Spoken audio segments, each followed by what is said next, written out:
ஐகா நேயர்களுக்கு வணக்கம். நான் உங்கள் கோடங்கி. இது மூவி ரிவ்யூ. பார்க்க போகிற படம் இந்தியன் 2. ஓடவும் முடியாது, ஒளியவும் முடியாது.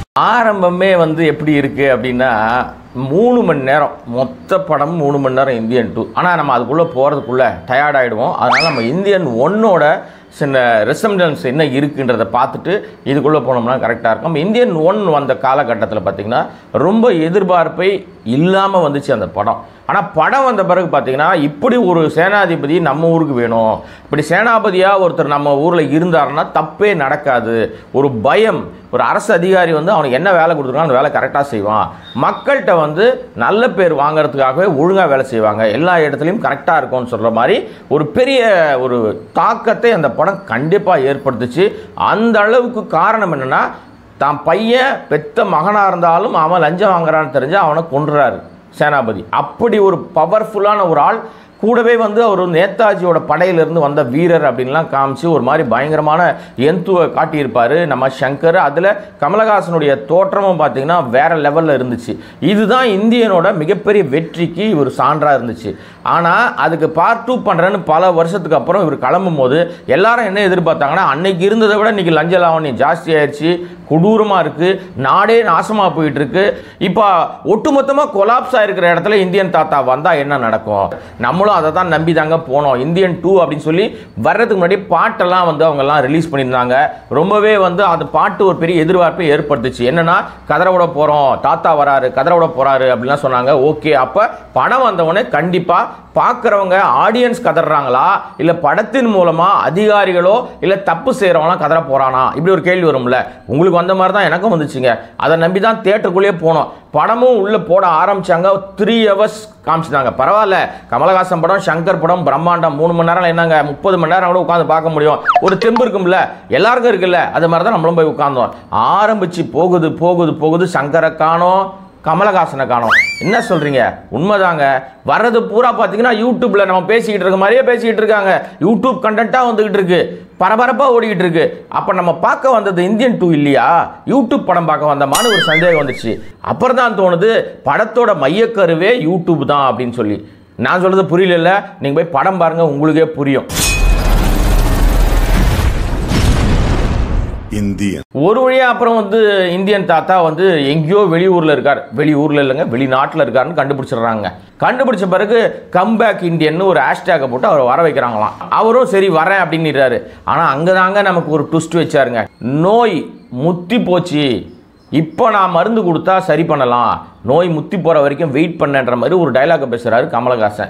ஊர் உலகத்தில் எனக்கெல்லாம் தெரிஞ்சு உங்களுக்கெல்லாம் தெரிஞ்சு ஊரில் எல்லாரும் சொல்கிற ஒரு விஷயம், ஆரம்பத்தில் நோய் இருக்கும்போது கண்டுபிடிச்சிட்டா மருந்து கொடுத்து சரி பண்ணிடலாம், முத்தி போச்சுன்னா அது என்ன மருந்து கொடுத்தாலும் சரியாகாதுன்றது தான் நமக்கெல்லாம் தெரிஞ்ச விஷயம். ஒருவேளை கமலஹாசனுக்கும் சங்கருக்கும் எழுதி கொடுத்த டைலாக் ரைட்டருக்கும் என்ன தோணுச்சோ தெரில, நோய் முத்தி போச்சா இப்போ நான் மருந்து கொடுத்து சரி பண்ண வரேன் அப்படின்னு கிளம்பி வராருங்க. அப்புறம் எப்படி சரியாகும் நோய், நோய் சரியாவதோ தெரியல, 3 மணி நேரம் நம்மளை வச்சு செய்யறதுக்கு எப்படின்னு மட்டும் கண்டுபிடிச்சு வந்திருக்காங்க. இந்த டயலாக் வரும்போதே நமக்கு ஒரு டக்குன்னு பிளாஷ்பேக்ல, அடடா சுஜாதான்னு ஒரு மனுஷன் இருந்தாரு, அந்த மனுஷன் இப்ப காணா போயிட்டாரு, அந்த மனுஷன் இல்லையே அப்படின்னு மாதிரி படம் பார்க்குற எல்லாருக்கும் சுஜாதாவோட நினைவு அந்த டயலாக்ல இருந்து ஆரம்பிக்குதுங்க. இவங்க எல்லாரையும் கடிச்சு கொதற ஒரு ஹண்டிங் டாக் வரணும். கம்பேக் இந்தியன் ஒரு ஹேஷ்டேக் போட்டவொடனே இந்தியன் தாத்தா மாறு வேஷத்தில் வெளிநாட்டிலேருந்து இங்கே வராரு. சிபிஐயில் டைரக்டராக இருக்கார் பாபி சிம்பா.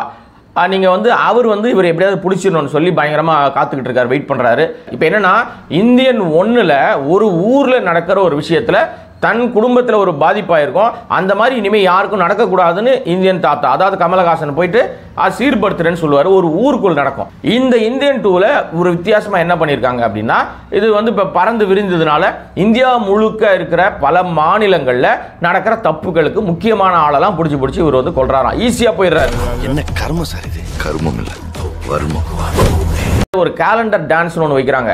அந்த ஒரு சாங் ஒன்று, அந்த சாங் ஏன்டா வச்சாங்கன்னா, அந்த சாங் பார்த்தவொடனே தெரியுது அதில் டான்ஸ் ஆடுற ஆள் யார், அதில் இருக்கிற நபர் யாருன்னு. ஏன்னா அவர் போட்டுருக்கிற கலர் சொக்காவாக இருக்கட்டும், கூட ஆடுற அந்த பெண்கள் அரைகுறை ஆடையில் ஃபுல்லாக ஒன்றுமே இல்லை, அவங்க ஏன் ட்ரெஸ் போட்டிருக்காங்களா போட்டலையான்னு கண்டுபிடிக்க முடியாத அளவுக்கு ட்ரெஸ் இருக்குன்னு வச்சுங்களேன். இப்போ பார்த்தவொடனே உங்களுக்குலாம் என்ன தோணும், ஆஹா இவர் அவராச்சே, அந்த சரக்கு மாஸ்டர் ஆச்சே. ஆமாங்க, சரக்கு மாஸ்டர்னா நீ ஏதோ பரோட்டா மாஸ்டர் இல்லைங்க, சரக்கு வியாபாரம் பண்ணுற மாஸ்டர். அவர் யாருன்னு உங்களுக்கே தெரியுமே, நான் ஏன் வாயால் சொல்லுவானே. அவரை தான் கொண்டாந்து இங்கே நிப்பாட்டியிருக்காங்க. அவர் தான் கலர் சொக்கா போட்டு போட்டிருக்காரு. அவர் மக்களை ஏமாத்திட்டாரு, வங்கியிலேருந்து பல்லாயிரக்கணக்கான கோடியை கடன் வாங்கிட்டு ஓடி போயிட்டாரு அப்படின்னு சொல்லி அவர் நடிகைகள் அந்த கூட நடிக்கிற பெண்கள் வயிற்றுல ஆமையை விட்டுட்டு இருக்காரு. அப்போ போய் நம்மளுக்கு கமலஹாசன் மாறு வேஷத்தில் போய் நீ இதெல்லாம் பண்ணியிருக்கல, நீ என்னடா வயிற்றுல ஆமையை விடுறது, நான் விடுறேன் பாரு உனக்கு ஆமை அப்படின்னு சொல்லி ஆமையை எடுத்துட்டு கத்தி எடுத்து சொருவிடுறாருங்க. நிஜமாங்க, இதெல்லாம் வந்து நடக்கிற மாதிரி இல்லை, இமேஜினேஷன் இல்லாத தான் சினிமானாலும் ரொம்ப ரொம்ப பயங்கரமாக கிரிஞ்சாக போயிடுச்சு அந்த காட்சி. திருடுறவன் திருடிட்டு தான் இருக்க போறான், தப்பு செய்யறவன் தப்பு செஞ்சுட்டு தான் இருப்பான். அடுத்தது டக்குன்னு பார்த்தீங்கன்னா உங்களுக்கு எங்கே போகுதுன்னா குஜராத்துக்கு போகுது கதை. குஜராத்துக்கு தானே போகுது. அப்போ உங்களுக்கு டக்குன்னு யோசனை வரணுமே, குஜராத் அப்போ நாட்டை ஆள்றவங்களோட தொடர்பில் இருக்கிற ஆட்களாச்சே, முக்கியமான ஆட்கள் அங்கே தானே இருக்காங்க. ஆமாங்க, தொழிலதிபர்கள்லாம் மக்கள் பணத்தை சுரண்டுறவங்கலாம் அங்கே தான் இருக்காங்க. தங்க சட்டை போடுறாங்க, தங்கத்திலேயே எல்லாம் பண்ணுறாங்க, பாத்ரூம் வரைக்கும் தங்கத்தில் வச்சுருக்காங்களாங்க. அங்கே போகிறார் இவர். அவ்வளோ செக்யூரிட்டியாக இருக்கிற இடத்துல தாத்தா மட்டும் எல்லா இடத்தையும் எப்படி உடச்சி போகிறாருலாம் தெரியாது. அது சினிமா. உள்ளே போயிட்டாரு, போயிட்டு தங்கத்து சட்டை போட்டிருக்கிறால வர்மக்கலையில் ஏதோ பண்ணிடுற, பாத்ரூம் வரைக்கும் இருக்குன்னு சொன்னல, அங்கே போய் இவர் ஏதோ பண்ணிடுறாரு. கடைசியில் பார்த்தா வர்மக்கலையில் ஏதோ ஒரு ட்விஸ்ட் கொடுக்குறாரு. அவர் குதிரை மாதிரி ஓடிட்டே இருக்காருங்க, ஓடி ஓடியே செத்து போகிறாராம். இப்படிலாம் வர்மத்தில் இருக்கா எனக்கு தெரியலங்க, இருந்தால் கமெண்ட் பண்ணுங்களேன். ஏன்னா வர்மம் தெரிஞ்ச எல்லாருக்கும் நிறைய பேருக்கு தெரியுது இப்போ. ஸோ சில பேர்லாம் சொல்கிறான் நான் 200 வருஷம் வாழ்வான்லாம் சொல்கிறவங்கலாம் காணாமல் போயிடறான் கொஞ்ச நாள்லேயே, அது வேறு விஷயம் விடுங்க. அப்படி நடந்துக்கிட்டு இருக்கு. பார்ட்டாக தனித்தனியாக மாநிலமாக இவரே ட்ராவல் பண்ணி ஒரு விஷயத்தையும் பண்ணுறாரு. லைவில் வராரு, அப்பவும் வருவார் லைவில், ஒன்லேயும் லைவில் வருவார். இதே மாதிரி லைவில் வராருங்க. இவர் வந்து என்ன சொல்கிறாருன்னா, நீங்களும் என்ன மாதிரியே நீங்கள் வேலை செய்யணும், நான் மட்டுமே ஒரு ஆளாக செஞ்சால் செய்ய முடியாது, எனக்கு வந்து 40 வயசுக்கு மேலே இருக்கிற ஆட்கள்லாம் வேணாம், 40 வயசுக்குள்ளே இருக்கிற யங்ஸ்டர்ஸ் தான் எனக்கு வேணும். 40 வயசுக்குள்ளே யங்ஸ்டரா?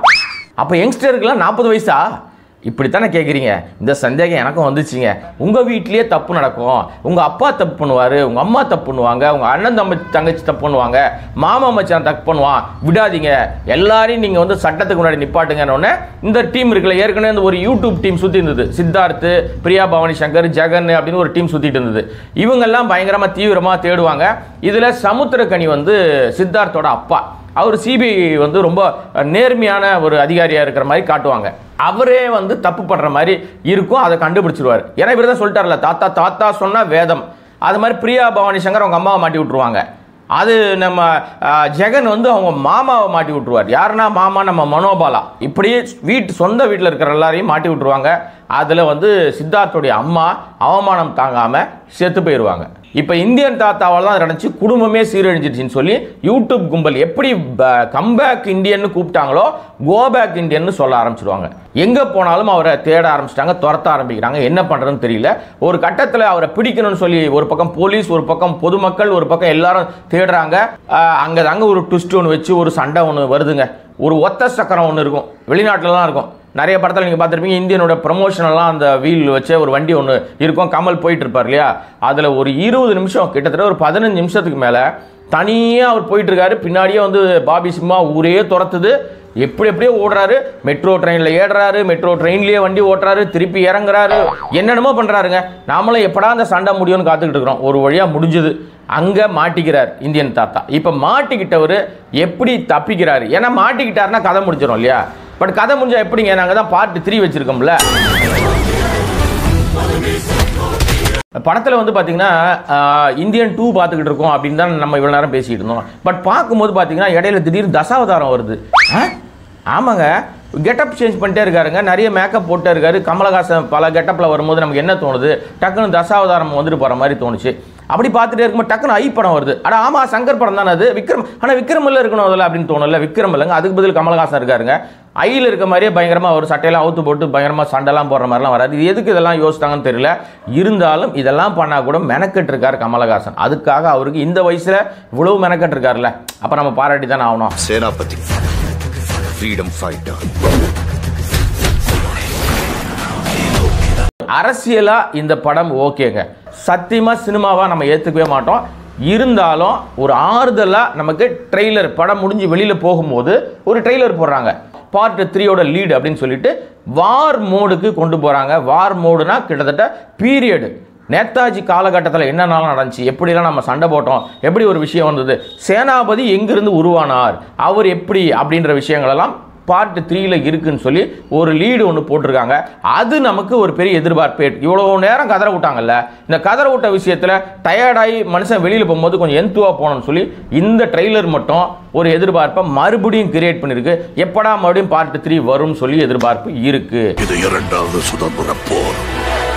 காந்திய வழியில நீங்க, நேதாஜி வழியில நான். ஆக்சுவலாக பார்த்தீங்கன்னா உங்களுக்கு வந்து இந்த பார்ட் 2 கல்ச்சரே வந்து தமிழ் சினிமாவில் தேவையில்லைன்னு தான் தோணுது. ஏன்னா சமீபத்திய பெரிய படங்கள் எல்லாம் பார்ட் 2 ஜெயிச்ச படத்துக்கு தான் எடுப்பாங்க. ஆனால் அந்த படத்துக்கு ஒரு பெரிய வேல்யூ இருக்கும். அந்த வேல்யூ பார்ட் 2வால் காலி ஆகிட்டு தான் இருக்குது தொடர்ந்து. ரொம்ப வேதனையாக இருக்கு இல்லையா? அதனால் பார்ட் 2 கல்ச்சரே வேணாங்க. நீங்கள் எடுங்க படம், இதுக்கு ஒரு வேறு பேர் வச்சுருங்க. இது வந்து நம்மளோட சஜஷன் தான். உங்களுக்கும் இந்த மாதிரி மைண்டில் நிறைய சஜஷன் தோணும். ஏன்னா பார்ட் 2 கல்ச்சரை தான்னாலே இந்திய சினிமா இல்லை, உலக சினிமாவை உருப்படும். ஏன்னா நான் வந்து பார்ட்டாக நம்ம ஹாலிவுட்டில் எடுக்கிறத பார்த்து நம்மளும் எடுக்கிறோம்னா, ஹாலிவுட்டில் ஒரு படத்துக்கும் வேறு வேறு கதைகள் கொண்டு வராங்க.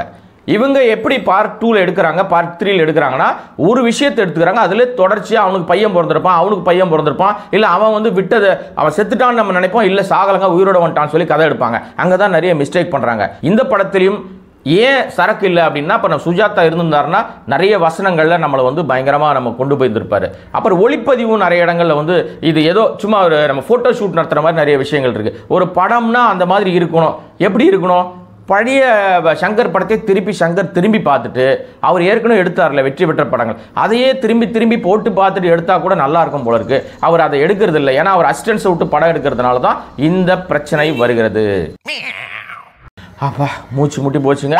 3 மணி நேரம் இப்படி தான் எங்களை வச்சு செஞ்சாங்க. கதற ஊட்ட போகிறோம்னு சொன்னாங்களோ சொல்லலையோ, பாட்டில் கதற விட்டாங்களோ இல்லையோ, படம் பார்க்குற ரசிகர்களை கதற விட்டது நிச்சயம். இருந்தா சாகிறதா, அதை நம்ம எடுத்து புதைக்கிறதா.